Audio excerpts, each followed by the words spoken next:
ಬರಪೀಡಿತ ಜಿಲ್ಲೆ ಘೋಷಣೆಗೆ ರೈತರ ಆಗ್ರಹ. ಇಂಡಿಪೆಂಡೆಂಟ್ ಸಂಗ್ರಾಮ್ ನ್ಯೂಸ್ಗೆ ಸ್ವಾಗತ. ಧಾರವಾಡ ಜಿಲ್ಲೆಯನ್ನ ಬರಪೀಡಿತ ಪ್ರದೇಶ ಎಂದು ಘೋಷಿಸಬೇಕು. ರೈತರ ಬೇಡಿಕೆ ಈಡೇರಿಸುವಂತೆ ಒತ್ತಾಯಿಸಿ ರೈತ ಸಂಘಟನೆಗಳ ಒಕ್ಕೂಟ ಮತ್ತು ರಾಜ್ಯ ಕಬ್ಬು ಬೆಳೆಗಾರರ ಸಂಘದ ಜಿಲ್ಲಾ ಘಟಕದವರು ಜಿಲ್ಲಾಧಿಕಾರಿ ಕಚೇರಿ ಎದುರು ಪ್ರತಿಭಟನೆ ನಡೆಸಿ ಜಿಲ್ಲಾಧಿಕಾರಿಗಳಿಗೆ ಮನವಿ ಪತ್ರವನ್ನ ಸಲ್ಲಿಸಿದ್ರು. ಮಳೆ ಕೊರತೆಯಿಂದ ಕೃಷಿ ಚಟುವಟಿಕೆಗಳು ಕುಂಠಿತಗೊಂಡಿದ್ದು ಪೈರುಗಳು ಕಮರುತ್ತಿವೆ. ಇದರಿಂದ ರೈತರು ಕಷ್ಟಕ್ಕೀಡಾಗಿದ್ದಾರೆ. ಬೆಳೆ ನಷ್ಟಕ್ಕೆ ಸರ್ಕಾರ ಎಕರೆಗೆ 40,000 ಪರಿಹಾರ ನೀಡಬೇಕು ಎಂದು ರೈತರು ಆಗ್ರಹಿಸಿದರು. ಕಲಘಟಗಿ ತಾಲೂಕು ಸೇರಿ ಅನೇಕ ಭಾಗಗಳಲ್ಲಿ ಬೆಳೆದ ಕಬ್ಬು ಬೆಳೆಯೂ ನಷ್ಟವಾಗಿದ್ದು ಕಬ್ಬು ಬೆಳೆಯನ್ನ ಬೆಳೆ ಪರಿಹಾರ ವ್ಯಾಪ್ತಿಗೆ ಸೇರಿಸಬೇಕು. ರಾಷ್ಟ್ರೀಕೃತ ಸಹಕಾರಿ ಮತ್ತು ಖಾಸಗಿ ಬ್ಯಾಂಕುಗಳಲ್ಲಿ ಬೆಳೆ ಸಾಲವನ್ನ ಪಡೆದ ರೈತರಿಗೆ ಸಾಲ ಮನ್ನಾ ಮಾಡಬೇಕು ಎಂದು ಆಗ್ರಹಿಸಿದರು. ಕಲಘಟಗಿ ತಾಲೂಕಿನ ಬೆಡ್ತಿ ಹಳ್ಳದಿಂದ ಕೆರೆಗಳಿಗೆ ನೀರು ಹರಿಸುವ ಕಾರ್ಯವನ್ನ ಶೀಘ್ರವಾಗಿಯೇ ಆರಂಭಿಸಬೇಕು. 40 ವರ್ಷದಷ್ಟು ಹಳೆಯದಾಗಿರುವ ವಿದ್ಯುತ್ ಕಂಬಗಳು ಮತ್ತು ಕೇಬಲ್ಗಳನ್ನು ತೆರವುಗೊಳಿಸಬೇಕು ಎಂದು ಮನವಿ ಮಾಡಿಕೊಂಡರು.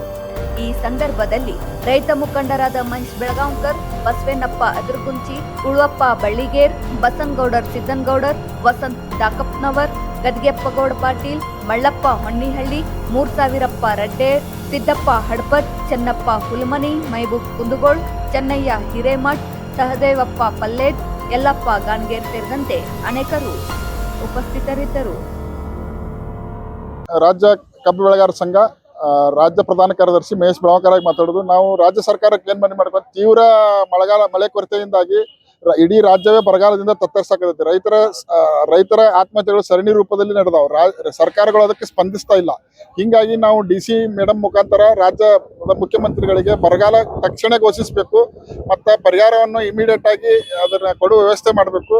ಮತ್ತು ಕಬ್ಬನ್ನು ಸಹ NDRF ಮಾನದಂಡಕ್ಕೆ ತಗೊಂಡು ಕಬ್ಬಿಗೂ ಸಹ ಎಕರೆವಾರು ಬೆಳೆ ಹಾನಿಯನ್ನ ಒದಗಿಸಬೇಕೆಂದು ಇವ್ರ ಮುಖಾಂತರ ರೈತ ಸಂಘದಿಂದ ಮುಖ್ಯಮಂತ್ರಿಗಳ ಮನವಿಯನ್ನು ಕೊಟ್ಟಿದ್ದೇವೆ. ರಾಜ್ಯ ಸರ್ಕಾರ ಮತ್ತು ಕೇಂದ್ರ ಸರ್ಕಾರಗಳು ಎರಡೂ ಇದನ್ನ ಮಾಡಿ ನಮ್ಮ NDRF ಏನು ಮಾನದಂಡ ಐತಲ್ಲ ಅವ್ನ ಕೆಲವೊಂದು ತಿದ್ದುಪಡಿ ಮಾಡಿಕೊಂಡು ಅದಕ್ಕೆ ರೈತರಿಗೆ ತಕ್ಷಣವೇ ಪರಿಹಾರ ಕೊಡುವ ವ್ಯವಸ್ಥೆ ಮಾಡ್ಬೇಕಂತೇಳಿ ಎರಡೂ ಸರ್ಕಾರಕ್ಕೂ ನಾವು ಮನವಿ ಮಾಡ್ಕೊಂಡೇವೆ. ಕೇಂದ್ರ ಸರ್ಕಾರ ರಾಜ್ಯ ಸರ್ಕಾರ ತೋರಿಸ್ಬೇಡ, ರಾಜ್ಯ ಸರ್ಕಾರ ಕೇಂದ್ರ ಸರ್ಕಾರ ಬೇಡ, ಎರಡೂ ಒಟ್ಟಾಗಿ ಈ ವರ್ಷ ರೈತರು ಬಹಳ ಸಂಕಷ್ಟದಾರ. ಈ ವರ್ಷ ರೈತರನ್ನ ಅವ್ರು ಪಾರ್ ಮಾಡ್ಲೇಬೇಕಂತ ಹೇಳಿ ನಾವು ಕೇಳ್ಕೊಳಕ್ತೇವೆ. ಸಾಲ ಮನ್ನಾ ಬಗ್ಗೆನೂ ಮನವಿ ಕೊಟ್ಟೇವಿ ಮೇಡಮ್ಗೆ, ಹಿಂದೂ ಕೊಟ್ಟೇವಿ, ಈಗೂ ಕೊಟ್ಟೇವಿ. ತಕ್ಷಣ ತಮಿಳುನಾಡು ಮತ್ತು ಮಹಾರಾಷ್ಟ್ರ ಮಾದರಿಯಲ್ಲಿ ಏನ್ ಸಾಲ ಮನ್ನಾ ಮಾಡ್ಯಾರ ಆ ಮಾದರಿ ಒಳಗೂ ನಮ್ಮ ಕರ್ನಾಟಕಕ್ಕೆ ತಕ್ಷಣವೇ ಸಾಲ ಮನ್ನಾ ಮಾಡ್ಬೇಕಂತೇಳಿ ಅದನ್ನು ನಾವು ಮನವಿ ಮೂಲಕ ನಾವು DC ಮೇಡಮ್ ಅವರಿಗೆ ಮುಖ್ಯಮಂತ್ರಿ ಕಳ್ಸಾಕ್ ಅದನ್ನು ನಾವು ಮನವಿಯಲ್ಲಿ ಕಾಣಿಸಿದ್ದೇವೆ. ಈಗ ಅದ ಏನ್ ನಮ್ಮ ಸಂಘಟನೆದು ಏನು ಅಂದ್ರೆ, ಈಗ ಬ್ಯಾಂಕ್ನವ್ರಿಗೆ ಕೆಲವೊಂದು ಕಿರುಕುಳ ಏನ್ ಕೊಡಾಕತ್ತಾರಲ್ಲ ಅದನ್ನ ತಕ್ಷಣ ನಿಲ್ಲಿಸ್ಬೇಕು ಅಂತೇಳಿ ಸರ್ಕಾರದಿಂದ ಅವರಿಗೆ ತಡೆ ಹಿಡಿಯಾಕ ಸ್ವಲ್ಪ ಪ್ರಯತ್ನ ಮಾಡ್ರಿ ಅಂತ ಹೇಳಿ ಕೇಳ್ಕೊಳಕತ್ತೀವಿ. ಮತ್ತು ತಕ್ಷಣ ಇವನ್ನೆಲ್ಲ ಘೋಷಣೆ ಮಾಡಿದ್ರೆ ಏನೋ ಒಂದು ದಾರಿ ಕಾಂತೈತಿ ಅನ್ನೋ ಒಂದು ಆಶಾಭಾವನೆ. ಮಹೇಶ್ ಬೆಳಗಾಂವ್ಕರ್, ಕಬ್ಬು ಬೆಳೆಗಾರ ಸಂಘ ರಾಜ್ಯ ಪ್ರಧಾನ ಕಾರ್ಯದರ್ಶಿ. ಇವತ್ತು ಧಾರವಾಡ ಜಿಲ್ಲಾದಾಗ ಏನೈತಲ್ಲ, ಇವತ್ತು 5 ತಾಲೂಕು ಒಳಗೊಂಡಂತ ಇವತ್ತೇನು ಪೂರ್ತಿ ಬರಗಾಲ ಬಿದ್ದೈತಿ. ಇವತ್ತು ನಮಗೆ ಏನೈತೆ ರಾಜ್ಯ ಸರ್ಕಾರ ಬರೀ ಸಚಿವ ಸಂಪುಟ ಹಂಚೋದ್ರಾಗ ಕಾಲಹರಣ ಮಾಡಾಕತ್ತೈತಿ. ಇವತ್ತು ಕೃಷಿ ಇಲಾಖೆ ಐತಿ, ಇವತ್ತು ಕೃಷಿ ಐತಿ, ಕಂದಾಯ ಐತಿ. ಇವತ್ತು ಮುಖ್ಯಮಂತ್ರಿಗಳು ಏನು ಹೇಳ್ತಾರ, ತಮಗ ಸಚಿವ ಸ್ಥಾನ ಸಿಗಬೇಕಂತೇಳಿ ಶಾಸಕರು ಅಲ್ಲಿ ಬೆನ್ನ ಹತ್ಯಾರ, ದಿಲ್ಲಿಗೆ ಬೆನ್ನ ಹತ್ಯಾರ. ಇಲ್ಲಿ ಇವತ್ತು ಬರಗಾಲ ಬಿದ್ದೈತಿ. ಇವತ್ತು ರೈತರ ಪರಿಸ್ಥಿತಿ ಏನೈತಿ ಅಂತೇಳಿ ಇವತ್ತು ಏನೈತಿಲ್ಲ, ಮುಖ್ಯಮಂತ್ರಿಗೂ ಏನೂ ಇಲ್ಲ, DCMಗೂ ಇಲ್ಲ, ಸಚಿವರಿಗೂ ಏನಿಲ್ಲ. ಬರೀ ಸಚಿವರು ಆಗ್ಬೇಕು, ನಾವು ರೊಕ್ಕ ಗಳಿಸ್ಬೇಕಂತ ಪ್ರಯತ್ನ ಮಾಡಕತ್ತಾರ. ಅದಕ್ಕೆ ನಾವು ಇವತ್ತು ಸರ್ಕಾರಕ್ಕೆ ಎಚ್ಚರಿಕೆ ಕೊಡ್ತೇವೆ. ಇವತ್ತು ಯಾವುದೋ ಆಫೀಸ್ನಾಗ ಹೋದ್ರು, ಯಾವ ಆಫೀಸ್ನವರು ಸರಿಯಾಗಿ ಇವತ್ತು ನಾವು ಮನವಿ ಕೊಟ್ಟೇವೆ. ಇವತ್ತು 8 ದಿನದ ಮನವಿ ಕೊಟ್ಟರು. ಆ ಮನವಿ ಏನೈತೆ ಅಂದ್ರೆ ಅಲ್ಲೇ ಕಸದ ಡಬ್ಬಿಗೆ ಹಾಕಾಕತ್ತಾರೋ ಏನೋದು ಗೊತ್ತಾಗೋದು. ಇವತ್ತು ಎರಡನೇದು ಏನಂದ್ರೆ, ಇವತ್ತು ನಮಗೆ ಕಲಘಟಗಿ ತಾಲೂಕಿನಾಗ ಮಾಚಾಪುರ ಹತ್ರ ಬೇಡ್ತಿ ಹಳ್ಳ, ಧಾರವಾಡ ಹುಬ್ಳಿ ವೇಸ್ಟ್ ನೀರು ಹೋಗ್ತೈತಿ. ಶ್ಯಾಮಲಾ ನದಿ ಹೋಗೋದನ್ನ ಏನಿಲ್ಲ, 200 ಕೋಟಿ ರೂಪಾಯಿ ವೆಚ್ಚದಲ್ಲಿ ಅದನ್ನ ಕಟ್ಟಿ ಏನಾಗೈತೆ ಅಂದ್ರೆ ಎಲ್ಲ ಪೈಪ್ಲೈನ್ ಹಾಕಿ ಎಲ್ಲ ಮುಗ್ದೈತ್ರಿ. ಇವತ್ತ ಬರಗಾಲ ಐತಿ. 35 ಕೆರೆಗಳು ತುಂಬಿದ್ರಿಂದ ನಮ್ಗೆ ಏನೈತೆ ಅಂದ್ರೆ ಅಂತರ್ಜಲ ಜಾಸ್ತಿ ಆಗಿ ನಮ್ಮ ಬೋರ್ಗೋಲ್ ಡಿಸ್ಚಾರ್ಜ್ ಆಕ್ಕವು. ಅದಕ್ಕೆ ನಾವು DC ಅವ್ರಿಗೆ ಹೇಳೇವಿ, ಸಚಿವರಿಗೆ ಹೇಳೇವಿ. ಇವತ್ತು ಚೀಫ್ ಅವ್ರ ಹತ್ರ ಹೋಗ್ತೇವ್ರಿ. ಈಗ ಚೀಫ್ ಅವ್ರ ಹತ್ರ ಹೋಗಿ ನಾವು ಅಲ್ಲಿ ಏನು ಹೇಳ್ತೀವಿ ಅಂದ್ರೆ, ನಿನ್ಗೆ 2 ದಿನದ ಏನು ನೀರು ಯೋಜನೆ ಏನೈತೆ ನಮ್ಮ ಕೆರೆಗಳು ಬಿಡ್ಲಿಲ್ಲ ಅಂದ್ರೆ ನಾವು ಅನ್ನ ಸತ್ಯಾಗ್ರಹ ಹೂಡ್ತೇವಿ. ಮತ್ತು ಆಫೀಸನ್ನು ಕದ ಹಾಕಿ ನಾವು ಹೋರಾಟವನ್ನು ಮಾಡ್ತೇವಿ. ಬಿಡ್ಬೇಕ್ರಿ ಟ್ರಯಲ್ ಆಗೈತ್ರಿ ಮಳೆಗಾಲದಾಗ.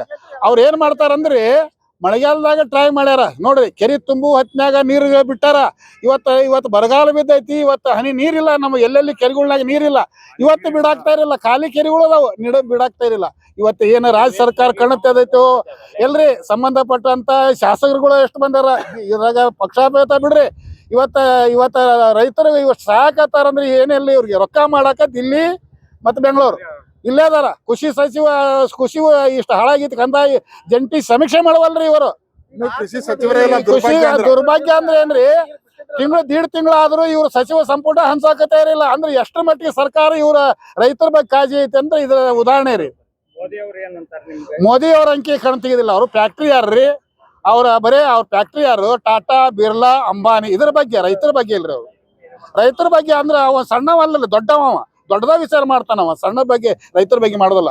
ಇವತ್ತು ನೋಡ್ರಿ, ಹೋದ ಸಲ ಬೆಂಬಲ ಬೆಲೆ ಗೋವಿನ ಜೋಳಕ್ಕ ನಮ್ಮಲ್ಲೇ ಸಾಕಷ್ಟು ಇದಿತ್ತು. 70 ಲಕ್ಷ ಮೆಟ್ರಿಕ್ ಟನ್ ಬ್ಯಾರೆದಿಂದ ಆಮದು ಮಾಡ್ಕೊಂಡ.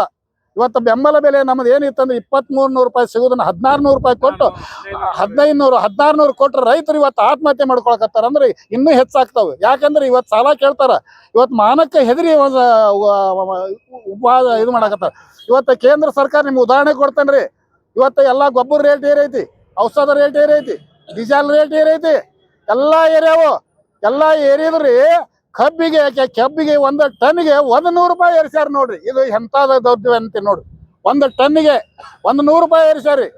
ಇವತ್ತು ನಾವು ಕೇಳಾಕತ್ತಿದ್ದು ಏನಂದ್ರೆ ಎಲ್ಲಾನು ರೇಟ್ ಏರಿಯಾವ, ಇದನ್ನ ಬರೀ 100 ರೂಪಾಯಿ ಏರಿಸ್ಯಾರ. ಅದಕ್ಕೆ ಮೋದಿ ಅವ್ರಿಗೆ ನಾವು ಇವತ್ತು ನೋಡ್ರಿ, ನಾವು ಏನಂತೇವೆ ಅಂದ್ರೆ ಇವತ್ತು ಎಲ್ಲಾ ರೇಟ್ ಹೆಂಗೆ ಏರಿಸ್ತಿರಲ್ಲ, ಇವತ್ತು 4,500 ರೂಪಾಯಿ ಏರಿಸಿದ್ರೆ ನಮಗೆ ಏನಾರ ಬದುಕಾಕ್ ಸಾಧ್ಯ ಐತಿ, ಇಲ್ಲಾರ ಇಲ್ರಿ.